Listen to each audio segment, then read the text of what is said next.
today, I'm gonna discuss a serious issue that our society is facing. Drug abuse. I've heard that many young people in the Philippines turn to drugs to cope with their problems. This is a critical and unreasonable belief. That's why I'm an advocate for cessation of bad use drugs.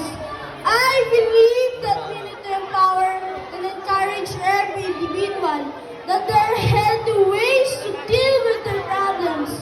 I will use my voice to be the voice of the youth. Together, we can make a better environment. Once again, I'm Shali Sia R. Salvador, Mr. Sadak of Great Paraginaldo. Thank you.